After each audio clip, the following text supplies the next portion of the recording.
I want to read three headlines. Just want to read three headlines that I think will sort of set the stage for what we're going to talk about here for the next little bit. I generally start my talks by reading three headlines from that morning's news and then relate each one to a larger theme that I'm going to talk about. The second headline actually is also from this morning's Journal. It says, U.S. executives remain pessimistic. Great. Here's what it says. The audience really seems to appreciate that somebody got up early that morning and did a fair amount of work for them. The best part about what I do at Fortune is that I get a 360-degree view of what's happening in the business climate. I am constantly learning about the largest issues going on any place, and I'm learning about them from the people who are making things happen. Jamie Dimon, here next to me, Chairman and CEO of J.P. Morgan Chase. Muhtar Kent is Chairman and CEO of the Coca-Cola Company. Yuanqing Yang is Chairman and CEO of Lenovo Group. I get to talk to the business leaders of great corporations, the entrepreneurs who are going to disrupt business, to the government leaders who are going to help shape the environment for all of these businesses, and of course to consumers and others who are buying or not buying the goods and services from those businesses. Our topic is winning in a friction-free world. This is something we're going to be hearing a lot more about. Labor, information, and money move easily, cheaply, and almost instantly in a friction-free economy. Every organization and every person can possess the 21st century's most valuable assets: openness to new ideas, ingenuity, and imagination. The best companies, the most successful companies, will see it as a huge opportunity because they can be that competitor who comes out of nowhere. That's why a friction-free economy is, bottom line, more opportunity than ever in history. Every business, I don't care what business you're in, is in danger of being disrupted by a competitor they never even thought of. The disruption that can happen to a company in no time is like nothing we have ever seen before. Earlier this year, the largest taxi co-op in San Francisco filed for bankruptcy, and we know why, right? We all know why. Because somebody innovated that business model and it wasn't them. Uber has a business model that doesn't require as much capital. It's the largest ride service in the world and it doesn't own any cars. Another thing that's going to last for a long time, geopolitical unrest. What's new is that there is instability among the great powers, US, China, Russia, that didn't used to be there. I'm at the Fortune Global Forum in Guangzhou, where I'm moderating several of the sessions. Attendees here include Apple CEO Tim Cook, Ford Motor Chairman Bill Ford, Walmart Chairman Greg Penner, Alibaba founder and CEO Jack Ma, Canadian Prime Minister Justin Trudeau, and many others. One big message is coming through here. The clear message from the government officials is China is open for business, welcoming businesses from all over the world, especially entrepreneurs, and promising them a level playing field. Every business leader I've spoken to here agrees this is a clear effort to fill the void being left by the United States, which is perceived as closing itself off from the world. Every business person has to confront and embrace the fact that government's playing a larger role in our business lives, and it's not going to go back to the way it was. Our topic is business versus government. Recognizing the fact that every business, and particularly this industry, the tech industry broadly defined, is very heavily influenced by government policy, and there's been an awful lot of talk about which of those policies are good and which are bad, and that's what we're going to talk about now.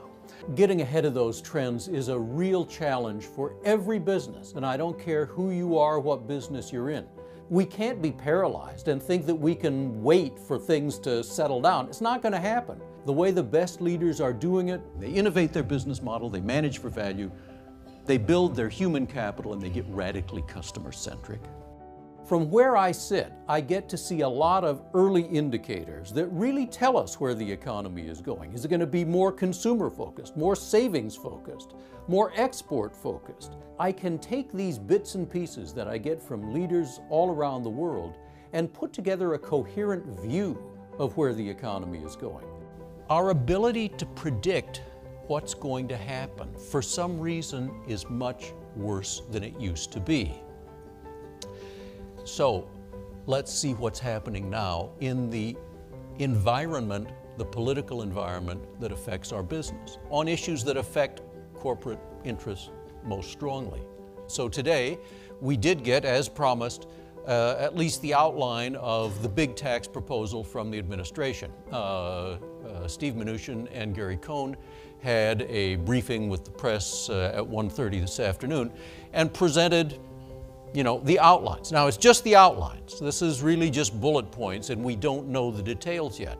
So here's what we know, but then here's what we don't know and really need to know before we can start making judgments about how it's going to affect us. The pessimists have always been wrong. Optimism has always been the right way to bet, and that's the way I'm betting, and I hope you are too.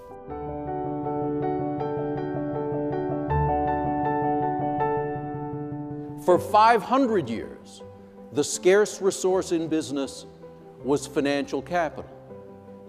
It no longer is, even for capital-intensive companies. For all of us, the scarce resource is human capital. My new book is called Humans Are Underrated, and it arose out of an article I wrote for the Fortune 500 issue of Fortune, which began with the question, in the economy of 5 or 10 years from now, what will people do better than computers? We are entering an era where the skills that our economy values highly are changing in a historic way that we'll get to here in a second.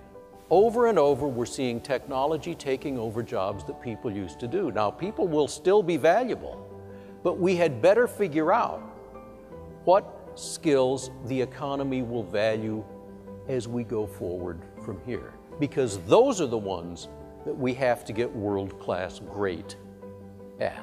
What will people do better than computers? The traditional approach to answering this question is to ask, well, what is it that computers just inherently cannot do? Don't ask what computers can't do, because over and over, the answers are wrong.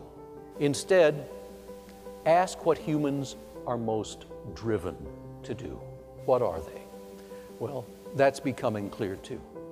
What we must do, even if a computer can do it too, empathize is the foundation of all else. Working in groups, telling stories, solving problems creatively, building relationships. These skills, the skills of human interaction, are going to be the most valuable. Talent is Overrated is a book about great performance, and not just really good performance, but great performance, world-class great performance, and where it really comes from. This is not a bunch of my opinions about where great performance comes from. There's 30 years of good research on it, which most people really are not well aware of. The term world-class great gets thrown around pretty easily, but in fact, increasingly, we all have to be world-class great because we're competing with everyone in the world. Standards are rising. If you really believe that you must have this natural 1 in a million gift to be great at something, then when you encounter the roadblocks, you will take it as evidence that you don't have that gift. But if you really believe that those roadblocks can be overcome, that by doing the deliberate practice you can get past them, then you have at least a chance of becoming world-class great. This basic idea of how we get to be great performers is inherently fascinating, and we're in an environment that is more competitive, no matter what business you're in, no matter what your role in the business is, we have to be better performers. We're in global competition. And so this message is especially relevant, and frankly, it's only getting more relevant with every day.